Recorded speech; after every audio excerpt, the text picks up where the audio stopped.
Hello, friends, and welcome. I'm Dr. Lisa, physical therapist and osteoporosis exercise specialist. Welcome to Brick House Bones, week number 29. Today, you will need a ball of some sort. If you don't have a ball, a rolled up sock will do just fine. And an ankle band, if you have one. It is a 12-inch exercise band. I really love these. I use them all the time. If you don't have one, you should get one. So we're using that today.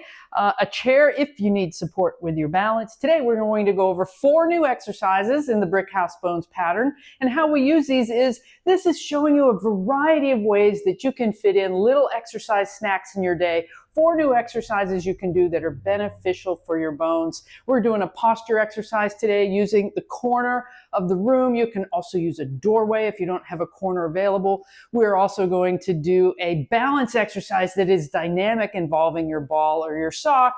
So it adds a layer of complexity to our balance activities. We're doing a hip strengthening exercise with our band today that targets the muscles that attach to our femur and the area where we do our DEXA scan to test our bone density in our hips. So we target those muscles specifically. And we're doing squat jumps today, a big power move that involves speed and impact and strength that gives us a lot of bang for our buck when it comes to impacting our bones and using ground reaction forces. But don't worry, if jumps are not in your wheelhouse, if you've only just begun to train for those, I will show you beginner's version, and then anybody else that wants to do the higher level version, they can do that as well. All right, are you ready? Okay, let's start. So we're going into the corner of the room. Again, this is a way to teach you how to use different exercises at any point in your day that you can help improve your posture. So this one is a corner stretch. So I have my arms up, elbows are about up at shoulder height. I'm taking them nice and wide. I have one foot forward into the corner, keeping the head up, and I lean in and hold for a 10-second count. So leaning in, keeping the belly button squeezing in towards the spine. I have a split stance here, opening up the chest and shoulders. And if you're tight in your shoulders, if you're tight in your chest, you are going to feel that, because we tend to be here in internal rotation. And when we come here, boy, is that a big stretch for us. But that helps us have that upright posture to relieve stress on our middle and upper back. So that is a corner stretch. Now, if you don't have a corner available, go to a doorway and put one arm on each side of the doorway, step through, and then open up that front body. A 10-second hold. If you can do 3 rounds of that, you will feel a difference in how much more space you've opened up in the front of your body and your shoulders. As always, don't push through pain. This should be something that feels like a stretch, that feels comfortable, but not pain. If it's painful, try lowering the arms a little bit or adjust the position so you can do it without pain. Next up, we're going to do our balance exercise with our ball, and I would like you to be in a tandem position. So if you need to use your chair or a counter to get in that position, you may. So one foot in front of the other. So that's the first step. So we're getting into that balance. We want to be able to hold that securely. And then we'll have our ball or our sock in our hand. And we have 2 steps here. We can just do a pass overhead and extend the arms. Pass overhead. There's 2, 3, 4, 5. Or then we can add a little bit more difficulty by tossing it. So now our eyes have to follow the ball. We have to react and respond. Oh, see? Yeah, there we go. Ah, good job. Okay, that's how we have to challenge our balance, by looking and reacting to where that ball is going. Let's switch our feet.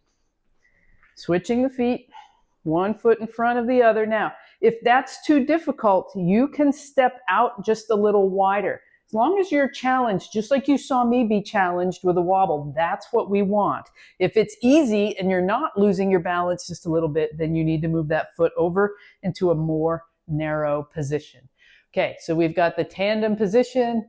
We do the toss back and forth. This is kind of my warm-up for the ball toss, because as you could see, that was a lot more challenging for me. I love that. I need it. We all need it. We want that improvement in our balance. As you know, I'm not counting, but I think that was 5. Okay, here we go again. So we're tossing back and forth. And you can do this for time. You can say 30 seconds to a minute, or you can say 10 to 20 tosses before you switch sides.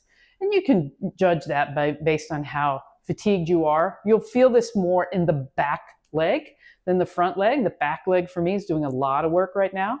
That's my stronger leg, so this is not as hard for me as the other leg was. All right, that is a great dynamic exercise because of how it involves your vision and your reaction, having to track and react to where that ball is going. This is not going to stay there. We'll put it up here. That makes a big, big difference in our balance. Let's put this on our ankles. Okay. 1 foot, 2 foot. Okay, we are in this slightly knee bent position. Chest is up, hips are sticking out just slightly. I call this athletic stance position. We're like ready to go, ready to move, ready to take a step or receive the ball. So we're in this position and we're going to do a monster walk. So monster walk is a 45-degree step, feet come parallel. 45-degree step, feet are parallel. So stepping in a diagonal pattern and then bringing the feet so that they are side by side. But notice I'm not bringing them together so that there's slack on the band. I don't want slack.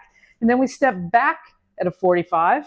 Feet are parallel, back, parallel. This is also a balance exercise if you're not good at walking backwards. And feet are parallel. So starting again, monster walk, athletic stance, step at an angle, feet come parallel. Step at an angle, feet come parallel. And you'll feel that in your hips. And that's what we're targeting. Going backwards.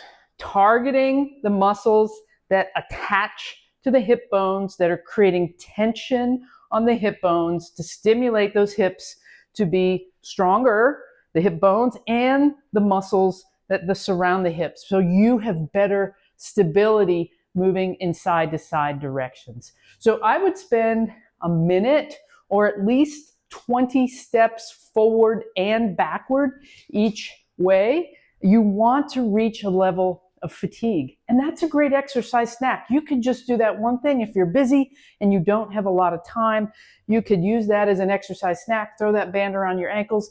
Do that until you have a nice bit of burning fatigue in those hips. Say, yes, you did something really great for your hips today. All right. Now, our last exercise is called a jump squat. The jump squat is a power move. We're trying to move quickly, get up in the air, and then we do want to absorb that force as we come down. Now, you may say, well, Lisa, why aren't we doing the impact as we come down? Because I don't want anyone to get hurt. You know, normally when we're jumping down for some things, we want to jump down and land like a spring.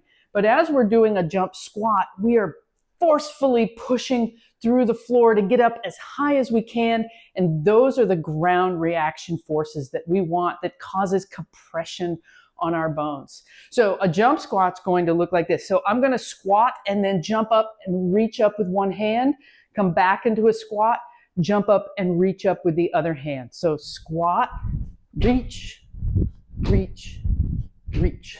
So that's what it looks like.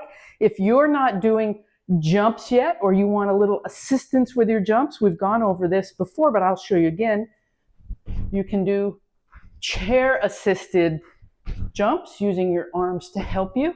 Notice that I do let my knees bend. I don't want people landing with straight knees. That is more impact. It's a little harder on our joints. We still want to be friendly to our joints and get the benefit. And really, what I want you to think about is that explosiveness into the air, building that power back in your body. And if that is still, getting air under your feet is still out of range, just come up on your toes. Squat, come up quickly on your toes. So you can do any level of those, but if you want to do them together, let's do 5 jump squats right now. There's your other exercise snack. Just do 5 jump squats. You did something really great for your bones today. All right, let's alternate. 1, 2, 3, 4, 5. Great job. So we can fit lots of fun things in. This is Brickhouse Bones episode 29. I have several more to go, and I'm building something really special that's a specific, clear guide on what exercises to do with complete programs on how you can prevent fractures and live a full, active life confidently. Thanks for joining me. If you like this, leave me a comment below. I would love to hear from you. I read every single message. So thanks. I'm out of breath from my squats. We'll see you next week for week number 30. I have lots of great things coming down the pipeline. Give me a follow, subscribe if you haven't done it already. Thanks for joining the family.